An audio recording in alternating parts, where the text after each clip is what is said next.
and the title of Mr. Olympia.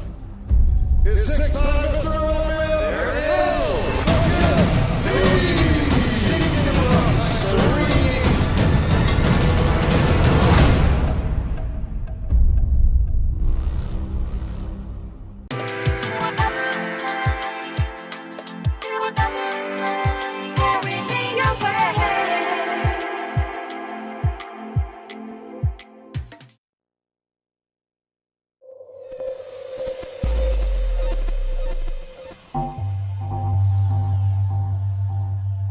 Welcome back to Live with RXMuscle's Iron Road to the Olympia 2017, brought to you by Yamamoto Nutrition and Protan.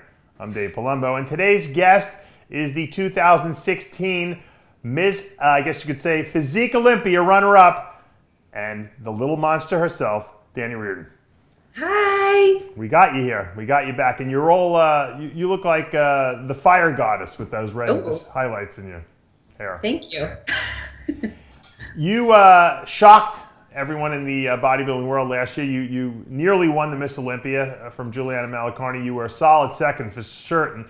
And a lot of people, got excited. You add excitement to the women's physique division with your posing, your energy you bring to the stage. Was that a shocker for you to win that show? I mean, for you to play second at that show? And was it a shocker with all the positive response you got in response to that? It still kind of shocks me as far as thinking about where I stand in the world and where I stand in relation to completing my goal. But I don't know if it was a shock as much as I felt like I could put up a really good fight against Juliana. And so when I was there putting up a good fight, it was like I knew that's where I was supposed to be. But it's a shock as far as oh my gosh, it's really it happened. Whoa, second? The funny thing is you're so deceptive because even in the pictures you put up on Instagram and when I see you in person, you look like this little girl. This little petite girl in clothing. No one would ever know what's under that. And then when you take the clothes off and you're on stage all tanned up and oiled up, it's like we're looking at a different person. It's like your whole body looks 10 times bigger than it is in real life. That's pretty cool. Yeah, Ian calls me a sleeper. He's like, you're a sleeper, because then when I pose, everything pops. Actually, this morning, somebody asked me if I was training for a bikini competition. But that's a compliment because you have you are beautiful like a bikini competitor, but you have muscle, like a physique competitor, and so you kind of can, you could, I guess you could say, bridge both worlds. Yeah, thank you. And I totally take it as a compliment because I think all the bikini girls are very beautiful. So I like that a lot. So I'm like, but you have no idea what's under my hoodie. That's right.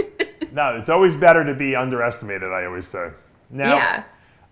Myself included, a lot of people felt that they were going to be excited to see you do the Arnold Classic this year. And I was in the audience and I didn't see any Dani Reardon on stage. What happened? Why, as the runner-up to the Olympia, did you skip the Arnold? Did you do it because you wanted to focus on the Olympia, or were there other things going on in your life? It was kind of both and. Right after the Olympia, I kind of thought about maybe only competing for the Olympia, really I'm in this position where, if I just put all my eggs in one basket, then I could really, make some improvements on my body. So that was definitely a thought in my mind, but I wanted to compete because I really like to compete. And I almost felt like people were kind of waiting for me to compete. And it's just very exciting. It's what I do. But I went on a road trip with my dad, and then on a cruise. So I was literally in vacation mode for 3 weeks. And really, I just couldn't get my shit together. Coming back, I had 8 weeks, and could I have been lean in time? Yes. But I don't know that it would have been pretty, and I don't know that would have been the product that I want to present. So for me, the time with my dad, enjoying that was way more important than, doing the Arnold. And I can do the Arnold again this year. It's going to be there still. Right. But then it gave me a chance to kind of take a step back and really focus on the Olympia and kind of get my mind together. Kind of went through, after that, I went through kind of a dark night of the off season. And, out of that, I came with a new mentality, and I believe I gave my body the rest and the maturity and the ability to work now that I rested, that I needed. So as hard as it was for me to sit that out, I really think it was in my best interest. Now, you are a person who, whenever I meet in person and when I talk to you on interviews, you have so much energy and you're very positive and you're always in a great mood. Do you have like swings where like sometimes you just go the complete opposite direction? Because you said you had like a little bit of a dark place you were in earlier in the year. You know, do you have like these like great moments and then lower moments, and do you have to kind of like find balance? I mean, because I know sometimes I'm like that. Yeah, totally. I mean, I mood swing just like everybody else. But I go through peaks and valleys almost like as I'm competing. Like I learn a lot about myself in my off season and in season, and I'm very self-reflective. So sometimes it's like I didn't even know. So this dark night in my off season, like I didn't even really know that I was in one. It was almost like I was just like unaware of what was going on, and I was like eating and drinking and doing other things that I should not have been doing, and I was just like kind of numbing myself for a while. And then somebody said something and it just, a light bulb went off, and I was like, oh my God, I'm living a double life. Like you cannot be Miss Olympia and be this person. Right. And for me, that was just a huge epiphany that I needed. And that's kind of what happens with me is I go through, like, I'm very peaks and valleys, and like when I'm low, I'm like really low.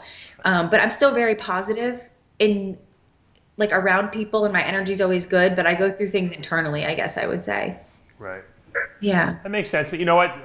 Because you had, you know, when you came on the show, I don't know if it was the last time or maybe the time before that, you had addressed the whole, you know, drunken episode that had happened and how it had really, you know, awoken you to realize that you were wasting a lot of talent that you had.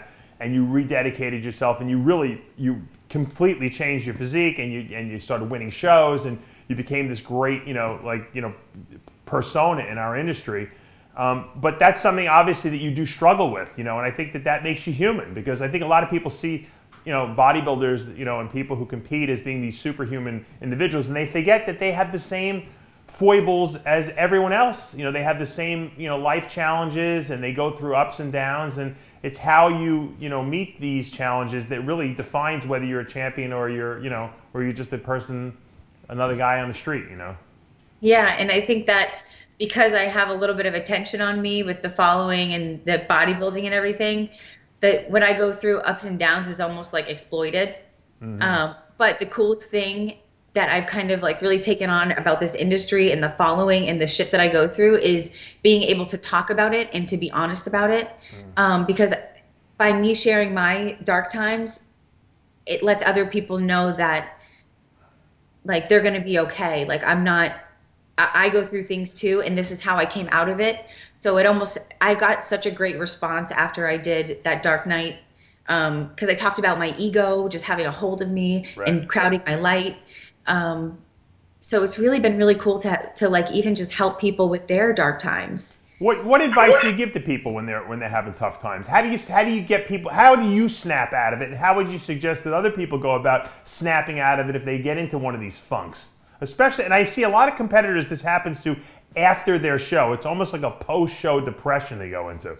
Yeah, it totally is. I feel like a lot of it's awareness. Like, think about, why are you overeating? Why are you not doing cardio? What is the driving force behind what you're doing? Are you doing it to numb yourself? Mm-hmm. And it's almost like you're not proud of yourself for eating, so then you don't go to the gym, and then now you're less proud of yourself because now you're not even training, and it's almost like a downward spiral. But the thing is, the minute we go do cardio or go do one training session or eat one good meal, we automatically feel so much better. And then we want to do things to make ourselves more proud. So I think it's just like knowing where your decision making is coming from. Is it coming from a place of dark or a place of light? And then once you kind of decide where your mind is, you can start switching it. So I would just say, like, really think about the decisions you're making and the place that they're coming from. And you always know that, you know if you're making the right decision or a wrong decision. Like inside, if you're in alignment or not. People would say, well, why would Dani Reardon be depressed? She just came in second at the Olympia. She's got, contracts. She's living the dream life, so to speak. why would she what has she got to be depressed about? I mean, how would you answer that? I know. I think I was afraid of myself. So when I competed last year, when I prepped for the Olympia, there were a couple corners I was able to cut and kind of outwork my weaknesses and still get second place. And then after I got second, I was very grateful for the second place, and I think that everything happened the way that it should have. I don't know that I was ready for first yet, but I think it turned into a downward spiral. It turned into almost like a fun time that I couldn't get out of. Gotcha. You were celebrating too much.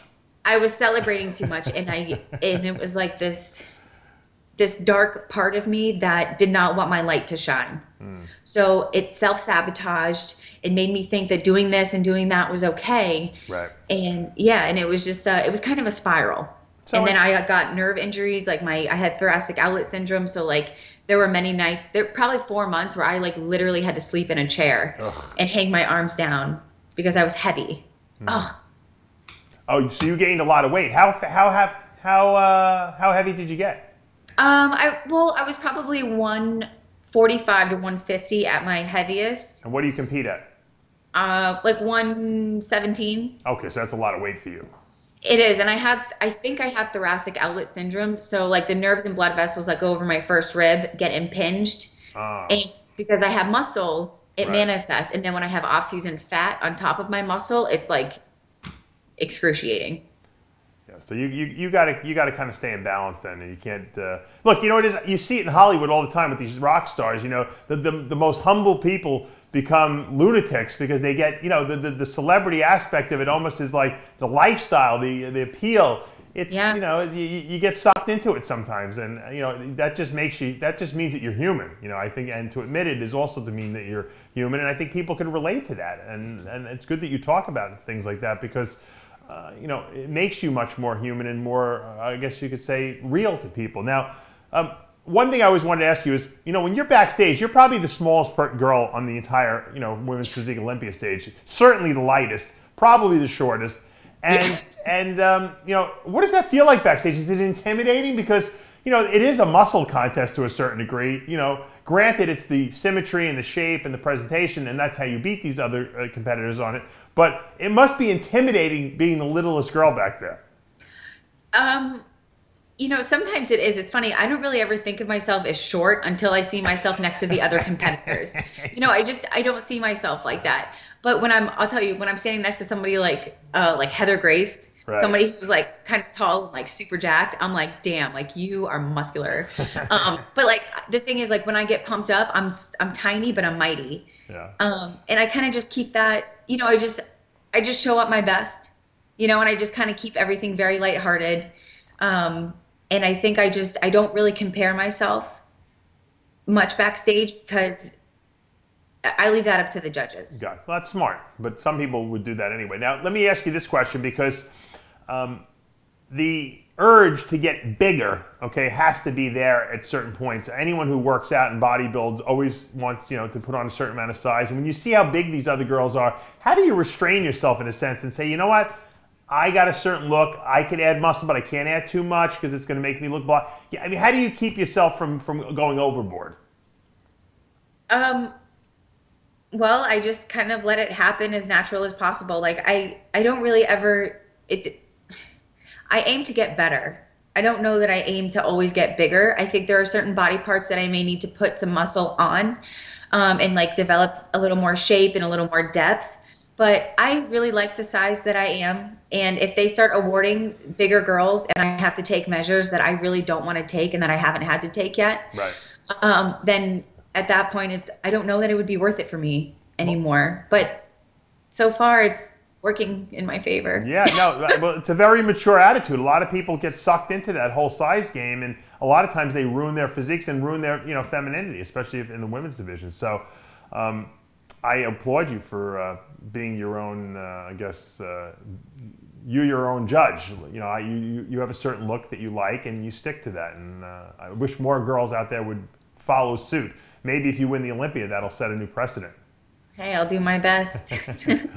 Now, when you, as a competitor, I used to always study other people's, physiques and see where their flaws were and their strengths were. And do you do that with Juliana? Do you like look at pictures of her and say, I could beat her here. I need to do this to beat her there. Do you analyze her physique? No. No, really? The only thing that I knew was that I needed to get a bigger back, because after I saw the pictures back last year, there were, I feel like I bring up stuff that I want to make better, and if I analyze her physique too much, I feel like I give her too much energy, and I know what I want to make better, and I know what I need. I feel like the bigger back was something that I needed to be a lot more competitive with her. So that was really what I worked on. It wasn't very much like a tit for tat muscle contest. It was more so just get better. You're almost there. Just keep doing you and get better. Well, it looks like you did all your homework for this show, the biggest show of your career coming up. You were the runner-up last year, Juliana, and you will battle it out, I'm sure, on stage in a week and a half in Las Vegas. I know you're from Florida here. I know you're in the Orlando area, and so I'm assuming you're probably leaving before the hurricane. Would that be accurate? Yeah, we were going to leave Tuesday, but actually we just switched the flight and we're leaving Saturday morning before they close the airport. So yeah, we will be coming up early, which I think is kind of a blessing. I feel like the earlier we're there to chill, the better. Oh my gosh, and when I booked the hotel, it was $444. I was going to say, what are they gouging you on hotel and price for coming in the last minute? That one wasn't bad at all. I think it was like a little over $100 a night, and I got a kitchen. Oh, good, excellent. Yeah. And what about the flight? Did they hit you with a crazy fee to change your flight? Well, I need to call Southwest and cancel that or put it back on our card, but it was like $800 to get out there, Ian and I. But it's energy and. It's not. Look, it's. I always tell people when you're doing a show, don't try to save money. I used to see these people taking buses from the airport to the hotel because they didn't want to spend money on a cab or they didn't want to rent a car. I'm like, that's the worst time to be cheap, is when you're actually doing a show, because you don't want any stress in your life. So the fact that you're leaving before the weekend is the smartest thing you could possibly do. I recommend that anyone does that who's in the Olympia. Get the hell out of Dodge, so to speak. I know Flex Lewis and Josh Lenardowitz left. I think they left the other day already, and because you don't need any more added stress. You got enough stress doing the show. Yeah, totally. I save up money so I can just, I need this, I need that, I need that. There you go. Plus, you got sponsors now, so you don't have to spend all your own money. Tell Aaron Singerman over at Redcon there to fork over the first class ticket to get you to Vegas. No, I feel like I would feel so weird flying first class. I'm going to call Aaron. I'm going to text Aaron after the show. I'm going to say, Aaron, you're not flying Dani Reardon first class to Vegas? Are you kidding me? I'll make him feel a lot. He's probably chartering a flight for himself there, I'm sure. So I'll call him and break his balls a little bit. Okay. But look, we love you. We think that you got a great physique. I've always been very complimentary of what I see from you. Last year, you really shocked a lot of people and really showed that you are an Olympia champion for sure in the future. And maybe it'll happen this year. We don't know. Best of luck in your travels to Vegas. We'll see you next week. Okay, great. Thank you so much. I can't wait to see you guys. All right. And that's going to take us to the end of another episode of Live With, brought to you by Yamamoto Nutrition and Protan. I'm Dave Palumbo, and we'll see you next time.